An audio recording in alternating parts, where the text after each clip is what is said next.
This works on basically every website with every web browser. If you have a masked password here, you can right-click it, go to Inspect Element.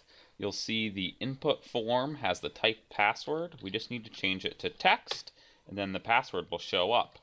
Nothing really too special. I just thought that was kind of neat. This actually also comes in handy if you've ever used LastPass. Let's say you use it for work.